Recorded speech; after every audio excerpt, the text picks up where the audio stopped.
আমরা এখানে আছি বাংলাদেশ।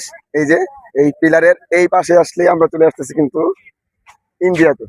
আমি এখন ইন্ডিয়াতে আছি। আমরা ওই যে শিমুল বাগান দেখা যাচ্ছে যে ওই ঘাটে ছিলাম, ওইখান থেকে ছেড়ে আসলাম। এখন আমরা এখন সামনের দিকে যাচ্ছি, ওই যে ওই টিলার দিকে।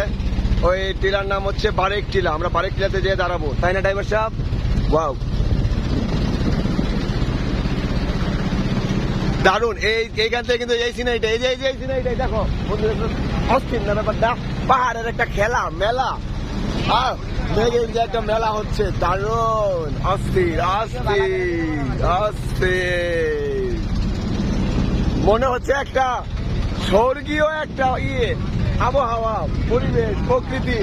স্বর্গীয় একটা আবহাওয়া, পরিবেশ, প্রকৃতি আমার কাছে এরকম লাগতেছে। সিরিয়াসলি আসলে তো দেখি নাই, জানি না কেমন হবে। মানসিক শান্তি যারে বলে, আমার মনে হয় এরকম পরিবেশে আসলে মানুষের মন এমনিতেই ভালো হয়ে যাবে, যে কারো মন।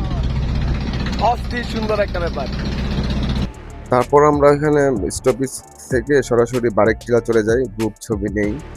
পরে ওদের সাথে দেখা হয়। আসলে আমরা বাইকে যাই, বাইকে আসলে বারেকটিলা যাওয়ার রাস্তাটা কঠিন, বাজে রাস্তা। এটা আসলে আমি জানতাম না, এটা একটা নতুন এক্সপিরিয়েন্স হয়েছিল তখন। তো যাই হোক, আলহামদুলিল্লাহ যাই। তারপর এখানে ভালোই লাগে সবাই মিলে। তারপরে এখানে আমরা আরেকটা ভিডিও নেই, তো সামনে আসছে ভিডিওটা, দেখেন এখন সবাই। আলহামদুলিল্লাহ আমরা বারেক টিলা, বাংলাদেশের যে পিলার আছে 1203 নাম্বার, এখানে চলে আসছি। এখানে আসলে সৌন্দর্য যে দেখার জন্য সত্যি অসাধারণ। সাথে যে বন্ধু সুমন আসছে। এটার একটা আরেকটা সৌন্দর্য হইতেছে গিয়া আপনার, যে আমরা এখানে আছি বাংলাদেশ। এই যে এই পিলারের এই পাশে আসলে আমরা চলে আসতেছি কিন্তু ইন্ডিয়াতে। আমি এখন ইন্ডিয়াতে আছি, 1203 নাম্বার পিলার, ইন্ডিয়া থেকেও লেখা সেম। তার মানে এই পাঁচটা পোস্টে ইন্ডিয়াতে, মানে মিনিমাম এইটুকু আর কি আসতে দেয় ইন্ডিয়া। অন্যান্য সাইডে কিন্তু এরকম বর্ডার ক্রস করতে দেয় না। বর্ডারে আরো অনেক আগেই কাঁটাতার থাকে, অনেক রকমের কন্টেক্ট থাকে।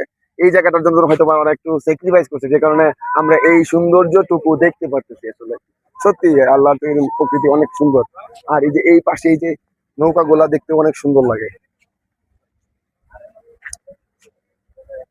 নদী আসলে প্রকৃতির সৌন্দর্য, আল্লাহর তৈরি। আল্লাহু আকবার, সুবহানাল্লাহ, অনেক সুন্দর। খালি চোখে দেখতে যে কত সুন্দর, সেটা আসলে বলে বোঝানোর মতো না। আসলে কিছু কিছু এখান থেকে আরেকটা মজার জিনিস, এই যে ঝর্ণা দেখা যাচ্ছে, ওয়াও, আমি এটা খেয়ালই করি নাই। রিয়েলি অনেক সুন্দর ঝর্ণাটা, অনেক সুন্দর, অনেক সুন্দর। মনে হচ্ছে ওইখানে কাছে যেতে পারলে হয়তো আরো ভালো লাগতো, বাট এটা তো আমাদের জন্য প্রযোজ্য না, এটা অন্য দেশে পড়ে গেছে। যাই হোক, আলহামদুলিল্লাহ অনেক ভালো লাগলো, আপনাদের সাথে শেয়ার করলাম। ভালো থাকবেন সবাই, আসসালামু আলাইকুম।